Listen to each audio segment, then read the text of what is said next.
I love the Yeah, video. I've reviewed everything, There are Rick. times that I may slip up, won't always get it right. Guarantee I'll be on top when it's game, set, life.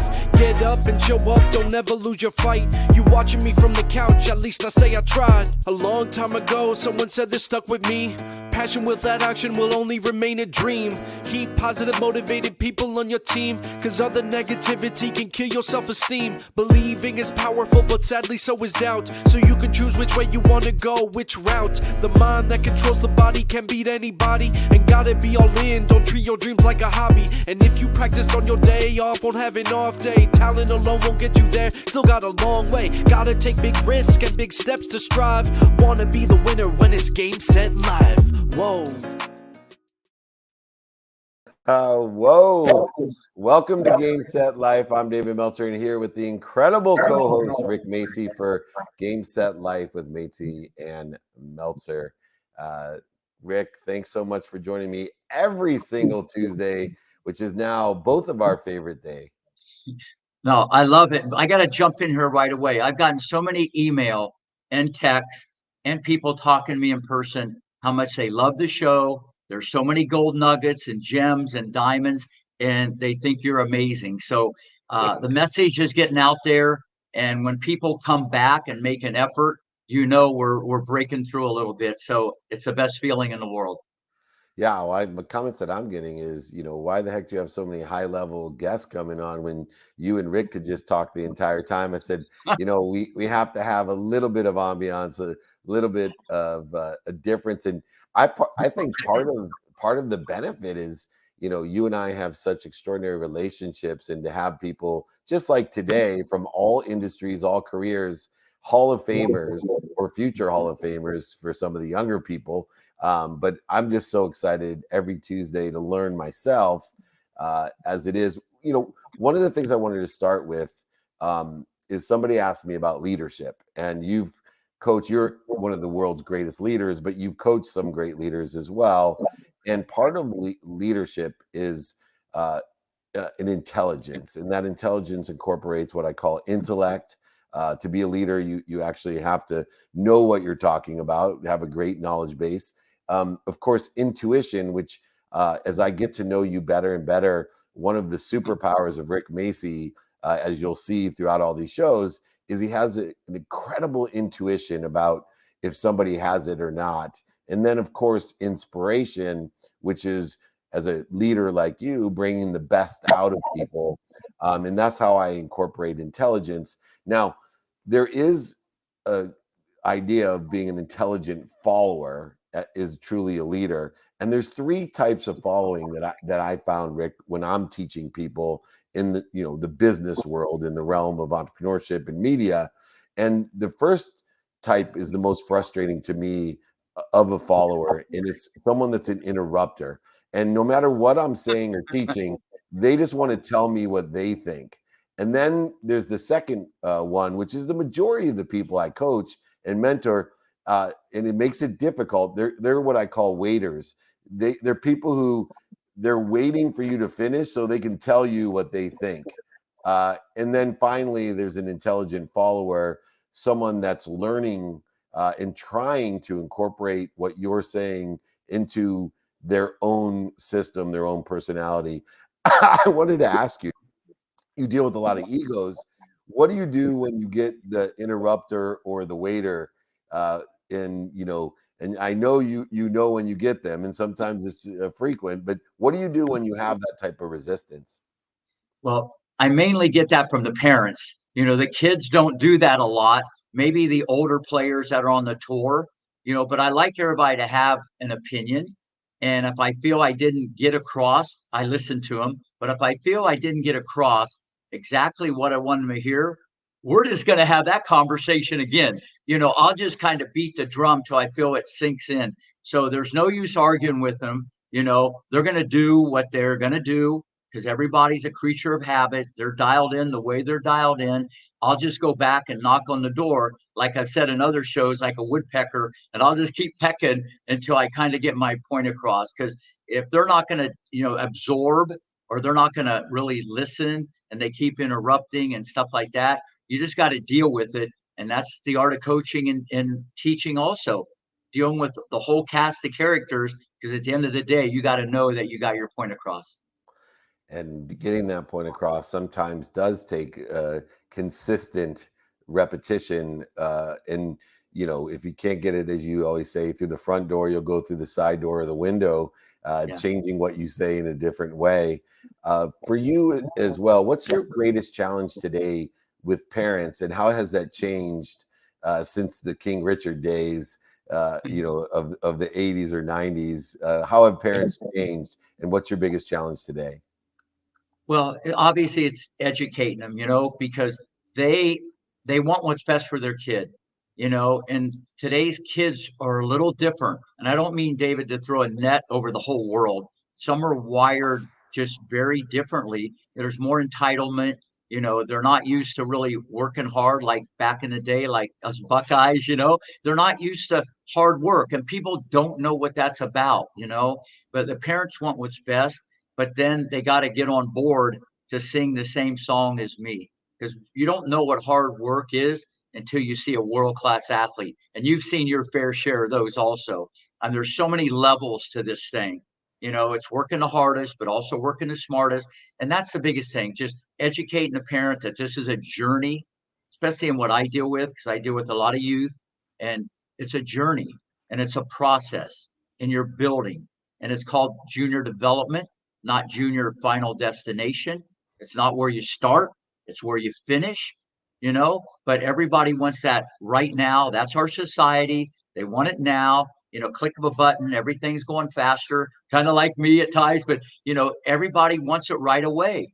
And the best thing in life, take the longest. And then when that happens, it's the most rewarding. One of the misguided perceptions that I have, if I've have a huge internship program.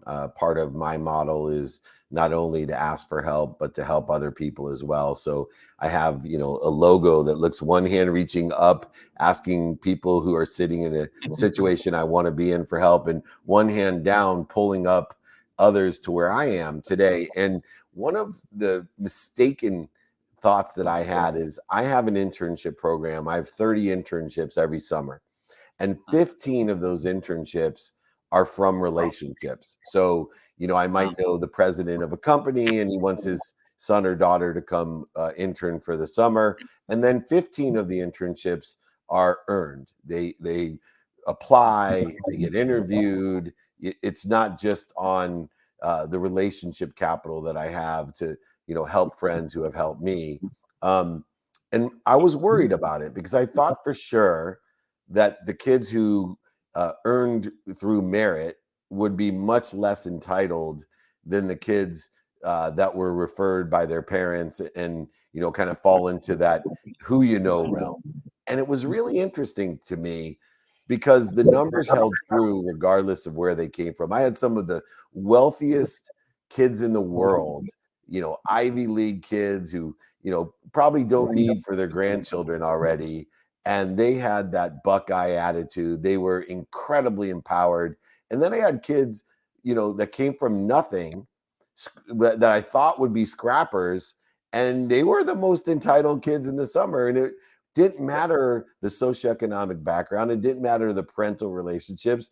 It was something inside, these kids that either really made them have a desire to must be what they can be, or to feel as if they were deserving of some sort of plate delivered to them every morning. Have you seen any of that type of thing with the kids from either lower end socioeconomic systems to the rich kids that I'm sure that you get there as well at the tennis academy? Absolutely. The moral of that story is it's not one size fits all. We're all human beings. We have a lot of different influences. I mean, a perfect example is look at Jessica Pagula. She's four in the world, but her dad owns the Buffalo Bills. You know what I mean? So you see what I'm saying? So you can't stereotype this, but it's been my experience. The hungrier you are, the more you keep digging and scrapping. You don't bail out. You keep your eye on the ball. Persistence is a leader in the clubhouse. You're not going to stop. That's been that I've seen over the years, and I've seen it a little bit more in Eastern European kids and the family, it's a little different, especially in my sport where it's one-on-one. It's kind of like boxing. You got to do it on your own. So it's a little different. But at the end of the day, I think the most important thing, it's not one size fits all. And as a coach, I never stereotype it. I actually look at it, if they're a little softer and they don't want to work hard and they're negative, I sometimes like that better because I get more motivated as a coach and get challenged to try to pull a rabbit out of the hat and do some Macy magic. I know that sounds crazy, but that's how I am. I just like to win no matter who's in front of me. And if I can just change a little bit, I know they're on a better track. And what type of vision setting do you give the kids that are more like me? When I went to college, I promise you, my college coaches, I played football in college, and looking at my genetic capabilities, they probably, were not encouraged that I was going to go to the NFL, but they knew that I was going to give them everything I had, every single practice.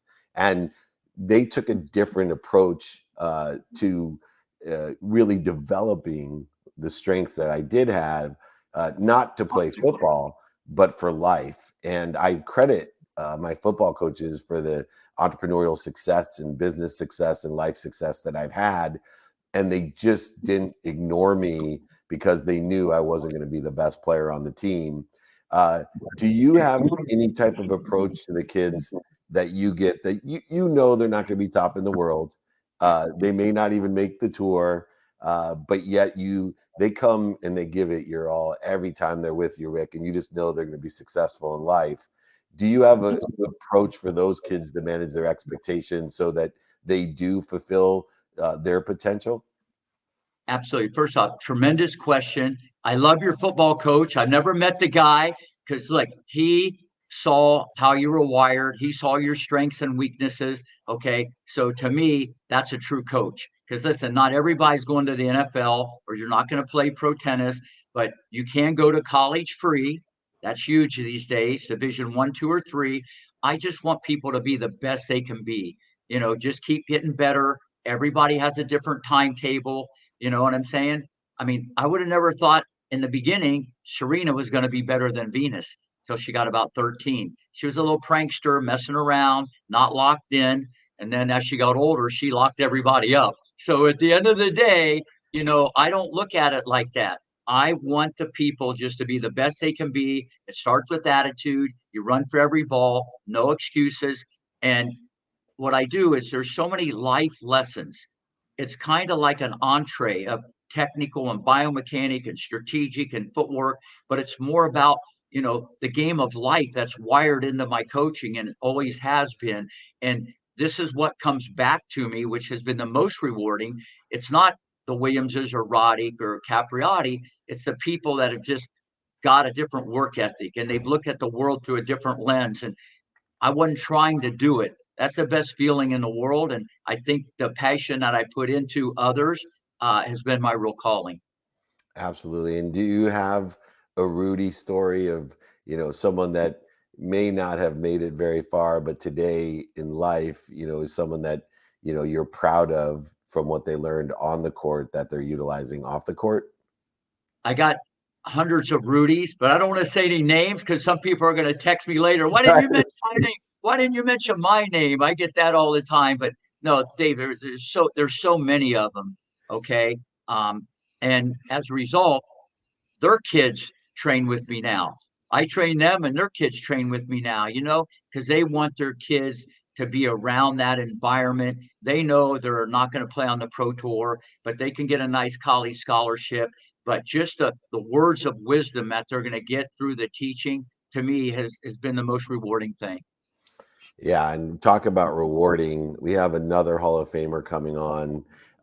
You think that Rick Macci and I have worked with the spirits of excellence, the biggest names around. And, there's nothing like Moon, Aikman, Steve Young in football. And there's nothing like Serena Williams, Venus Williams, and Capriati and Roderick in tennis. But Tony Brown, I think, caps even the Hall of Famers of the Hall of Famers. Because when you hear who this man has developed, who he has worked with, the spirits of excellence and the humility. The minute I met this man, I was like, you and I, Rick, It's like, oh my goodness, I have a new best friend down south, and I'm coming to visit him next week or this week. I'm sorry. There he is, the incredible Hall of Famer himself, Tony Brown, president, as his former president of MCA Records in Nashville, but he has worked with the biggest names. Just to name a few, a small guy named George Strait, a woman named Reba, we might know her, but even a small young guy that some of you may remember, his name's Elvis. And I think Elvis and Serena and Venus are at the top level. But Welcome, David, Tony Brown. But David, you're still my thunder here. I can't believe you brought up all these things. First off, welcome to the show. Oh, but sorry. I forgot. No, This is Rick Macci's specialty. What do you call it? Common thread? No, there's common threads that we have with everybody on the show. And when I saw it like a music producer, I'm going, this could be interesting, but we might have more than anybody. So first off, you work with the king, Elvis, and I work with the queen, Serena. There you go. You also work with Reba McEntire, and in tennis, you need proper attire. Okay, you're a world-class producer who makes records, and I'm a world-class coach who helps players break records. But this is going to bring music to your ears. Okay, you work with the stars. David worked with Warren Moon, and Rick is in the sun all day. So we got the sun, the moon, and the stars. Okay, welcome to Game Set Life. We're glad to have you. It's an honor. And I get to see you both on Friday, right? I'm going to be there. I'm hoping Rick can come up to Nashville. It's not a big flight, but I'm coming for sure. And you get to meet some of my family. I hope he comes too, but I want to meet you, man, because when you talk about me, you make me feel like somebody. you are, and you're somebody because you make people somebody, which is really nice. And even currently, Drake Milligan is someone you're working with, and he was a finalist on America's Got Talent and launched his big release on September 15th, and so many others. You know, we were talking about this entitlement that people have, and I'm someone that learned entitlement because I had entitled myself. I made a lot of money when I was young. I came from nothing, and I see in music and in sports the same thing happen to people that come from nothing and then have everything, not only that they've dreamed of, but other people have dreamed of. You know, how do we stop that process, as you name some of those humongous stars out there, Tony, to keep the humility that really they possessed at an early age when they receive so much attention, money, fame, all the things that can destroy our humility? You know, I've been so lucky that most of the biggest stars I worked with are so humble. Reba is so humble. Vince Gill, hell, even Elvis. You know, people say, what was he like? He totally was the person you hoped he would be. He was really a Southern, good old Southern boy, you know. And although he was Elvis Presley, I got to see him around his house. So I got to see that side of him that people don't get to see, but he was absolutely the person you hoped he would be. Because I know, surely, I've met some of my heroes who were disappointing. Yeah. Yeah. I used to have a partner named Tim Dubois. He said, you know, when artists are young, they're so cute. When they're brand new, they're so cute. And then they change. But I've been so lucky that George and Reba and Vince, hell, even Lionel Richie. When I'd met Lionel, but when I finally got to work with him, I felt like I'd known him all my life. He's that kind of accessible person. And I've just been lucky to work with some great people. There's been a few exceptions. I won't say who they are, but there's been a few exceptions. Like one time, one of my artists, I was at a restaurant, a really nice restaurant, and he got pissed off at me because I was refusing to let him have the album cover he wanted. He threw his steak at me.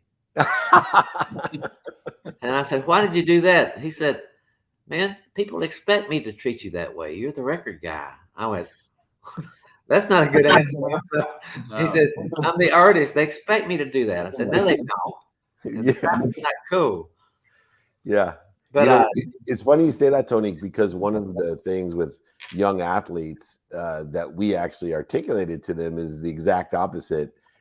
When you show up as someone they don't expect, meaning that most people have a diva type of expectation of the biggest stars, and be conscious of being aware that you really can make an impact when you're exactly the opposite of what people expect, meaning humble and gracious and kind and all the things that they don't expect from the biggest stars in the world. It has exponential impact.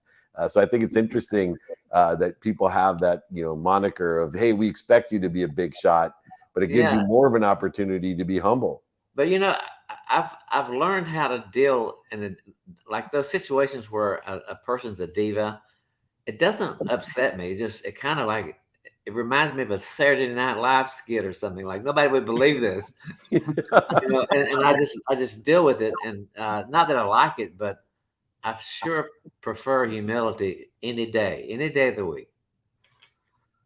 Yeah, let me just back up a little bit. What was it like being in Graceland and with Elvis? You played the piano back in the day. Can you share with everybody just that experience? Because Well, I just find it fascinating. actually, my first job at the Elvis was a group called Voice that he put together just to sing gospel music around his house. And then the last job I had with them was with the TCB band. When Glenn D. Harden left to play with Emmylou Harris, I replaced him. But my first year with Elvis was just to be around his house. And we never went to Graceland, but a couple of times. We usually went to Palm Springs and Beverly Hills. And in fact, if you do some research, he spent more time in Palm Springs than in Graceland. He really liked that place out there. And it was usually just Elvis and us around in the living room talking about gospel music, and it was totally non-celebrity star-like. It was really very normal.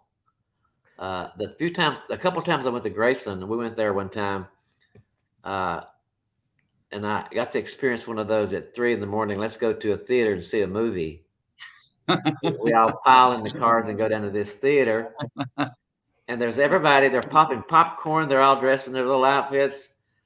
And we go in to see this movie. We sit down, and it's featuring, what was his name? I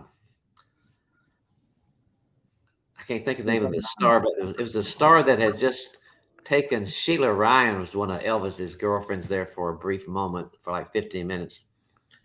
And Sheila Ryan had decided to date this movie star that was starring in this movie. And as soon as his name came on the screen, we were up and out. Wow. And my first thought was, oh man, those people got all dressed up and stuff. Poor people. But then I thought, you know what? They have a story to tell. It's a funny story. Elvis comes in and stays 5 minutes and leaves. And like, they got that Elvis moment that most people don't get, So yeah, well, you speaking of moments though, Tony, you have this extraordinary book, and it's interesting because with 4 Grammy Awards, all the different things you've been honored for, 100 or more #1 singles, you've yielded hundreds of millions of dollars in album sales, but you've created a book that captures snapshots. And I talk about people giving a meaning to your past, and it's hard to change a snapshot of what people think of you. And we all have different snapshots. I prefer to forget the ones when I was 19 years old, and I prefer the 55-year-old David Meltzer over the 19-year-old David Meltzer. But how did you choose the 150 pictures that are behind the scenes? You've had such an extraordinary career over 40 years. I would think the hardest part of your book, which is amazing, by the way, and it's called, by the way, Elvis Straight to Jesus book.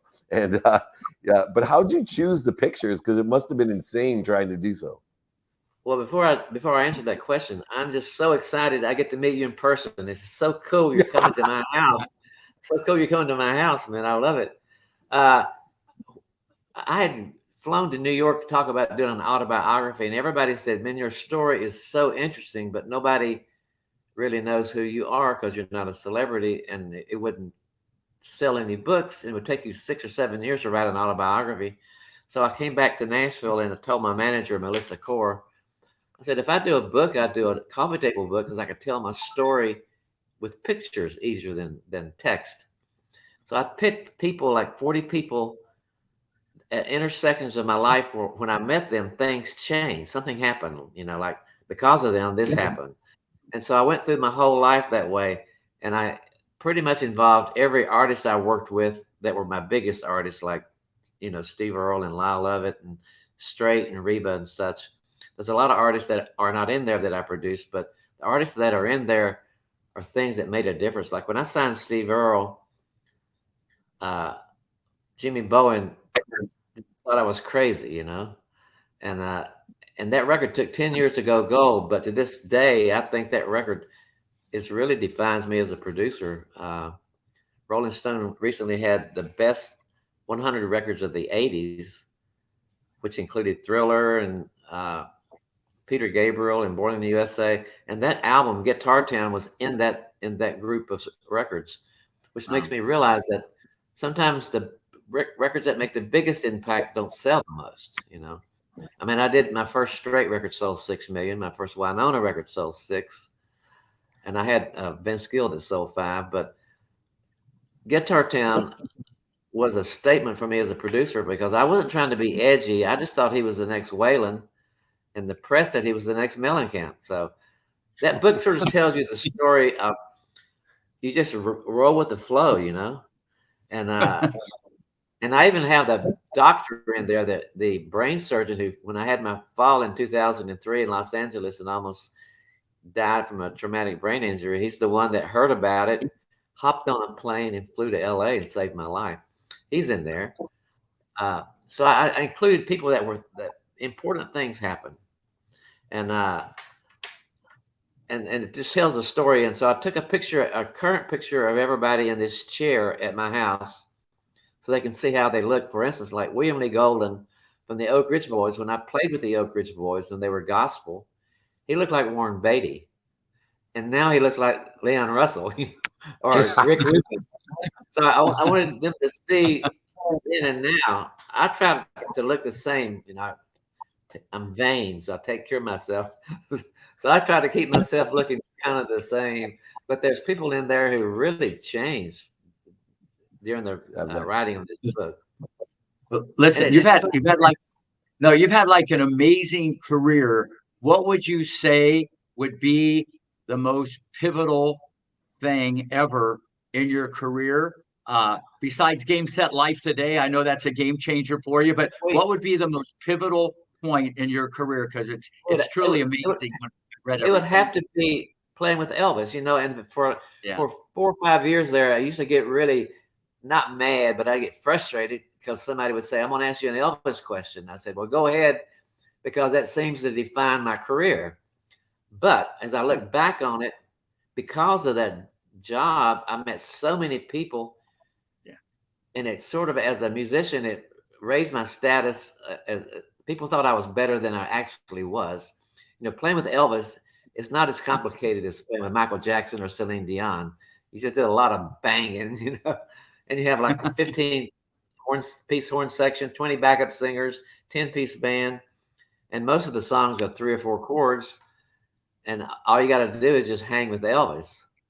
So, but that gig really opened a lot of doors for me. And so I am now totally proud. And people always say, what was the most special moment of playing with Elvis? And I always say, every show, every night, the 2001 Space Odyssey, that intro, which is the best any star has ever had.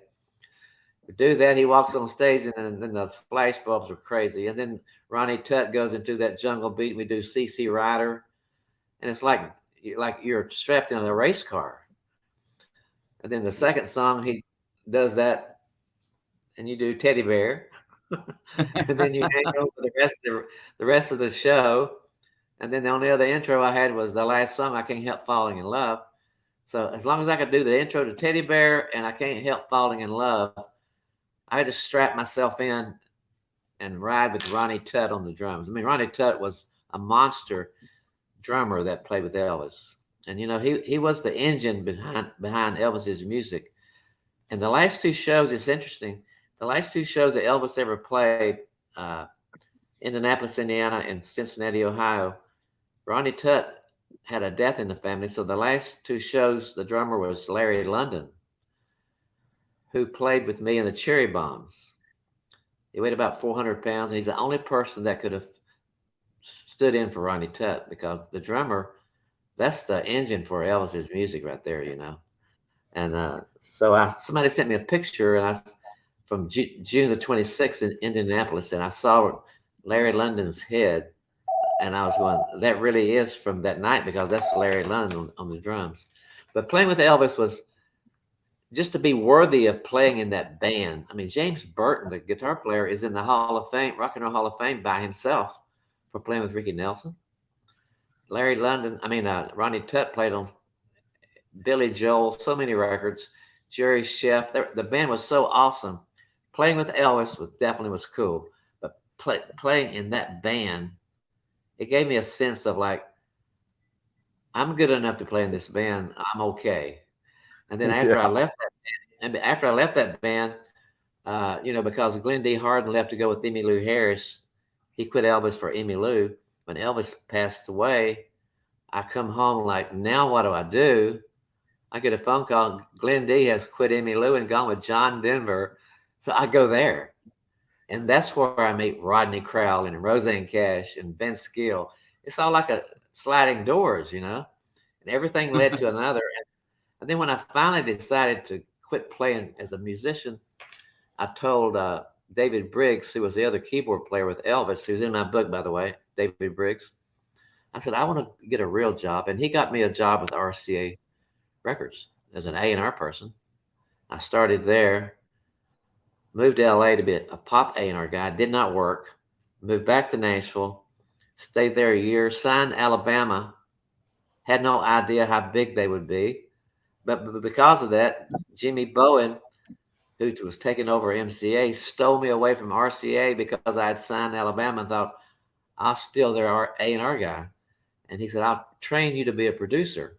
And he did. So every decision I made some good decisions. And then, when Jimmy Bowen left to go to Capitol Records, I inherited Reba and George Strait. And I was so lucky that my first record with Reba, she said, you like the song Fancy? I said, I love it. She said, Jimmy Bowen would never let me cut it. Will you cut it on me? I said, hell yeah. It's the biggest, It's only a top 10 record, but it's the biggest hit she ever had. And then the first record I did with George Strait was Pure Country. The movie was a stiff, but that record sold 6 million records and turned him into a bigger star than he's ever been. Yeah. Bowen had just signed to Judd's. Naomi got hepatitis. So the first record I get to do is Winona, her first solo record. It sold 6 million. So the 3 things in a row got dumped on me just by being in the right seat at the right time. And as they say, luck is when preparation meets opportunity. That's luck for me. I was ready for that, and it changed everything, And then Steve Earle and Lyle Lovett made people realize that I really did have, I don't like to use the word edge, but that I like music for music's sake, not just because it was like radio. But I signed those acts thinking they could get on the radio, and we did. But Jimmy Bowen just gave me a set of balls, and I'm so glad I got to work with a man like him. Well, I'm so glad I get to work with you and Rick Macy. You guys have found some of the greatest talent early on, and the humility. So Rick, you got to come, Friday. You got to come, man. I'll try my best. How's that? But I'm glad to get to meet you. And when I read everything, I was over the Warren Moon. That's right. I was over the Warren Moon. Speaking of which, we would do all the talking, and David would have to sit in the room and listen to us tell stories all day long. I'm fine with that. I'll listen all day long. Trust me, what a blessing it is to. So looking forward to meeting you, David, in person. So looking forward to that. Me too. Thank you so much. And I know they've done the movie with Rick, with King Richard. We were involved, of course, with Lee Steinberg and Jerry Maguire. So I can't wait to see what movie they do with Tony Brown behind the scenes as well, and elevating. I'm not sure that will ever happen. I love your optimism, but man, I don't think that will ever happen. But you never know. Stick with the optimism. You're a optimist like Rick Macci and I. Thanks for joining us. I will see you this week, my friend, the incredible Tony Yes. Brown, Yes, you another will. Hall of Famer.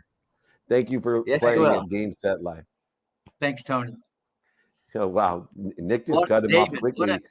listen, everything that came his way, he earned. We can say right place, right time, luck, the humility, feet on the ground, good guy, you know, big heart, genuine, and those qualities, attract people. So, and it's hard for him and there's some tennis players like that. They sometimes don't realize really how good they are, and they need to think more themselves. But in certain situations, it's good to go slow. But the way he's wired, I love this guy. Yeah, your frequency is your neighborhood, and you just know why the neighborhoods kept getting bigger and more successful because he carries that frequency. And there, like I said, when first time I met you, first time I met Tony Brown, you just get this feeling of something special. And when something special is around you, more special things happen. And I think it's a story of your life, my life, and especially the award-winning, Grammy-producing, amazing Tony Brown. Whatever he did, he made into gold, not touched it and it turned to gold. He made it into gold because of who he is and what he knows. We're so blessed. Well, do you have time for one quick question before we end the show? There we go. From Colleen, how do you train kids that have the heart but may not have the champion talent? First off, tremendous question, and I get that a lot. Everybody has some degree of talent. Some just have more talent because of the DNA and the genetics. But at the end of the day, if someone has the heart, to me, that's going to supersede the talent beyond tennis when they get into the business world, college, because when you have heart, you feel unstoppable and you just find another path. So, but I love those kids because they'll just work and work and work and come back for more. They don't call balls and strikes. They don't worry about the losses. They're just there to get better. You know what I mean? And so, but those are the ones that are going to attract more people, okay, when they get in the business world, just because of that determination. Yeah, my senior quote was, it doesn't matter if you have the lead as long as you have the heart to come from behind. And I've seen some extraordinary wins from less talented people because they do have a heart. And we see that in all sports, in all industries. And speaking of hearts, I am blessed to have such people as Tony Brown and Rick Macci, because one thing I'll tell you is these two guys have the biggest hearts that I've seen, and they'll continue to elevate others to elevate themselves. Rick Macci, thank you so much for teaching us Game Set Life. Tony Brown, thank you if you're listening out there. We appreciate you. But David, since it's about Elvis, should I just say thank you very much? You got it. So there we go. We got Elvis today. Nice. I'm a big Elvis fan for good reason as well. I can't wait to get to Nashville, and hopefully you can join us, but if not, I'll send you some pics of Tony and I can't wait to see him in his home. Rick, we'll see you next week, and catch Rick Macci. He has incredible content. He has incredible things coming out. You just wait. There's so much in the pipeline with Rick Macci. I'm blessed to have you here with me. This is Game Set Life with Macci and Meltzer. Thank you, Rick. Later, Dave. Later. Okay. Have a good evening. All right. Thank you.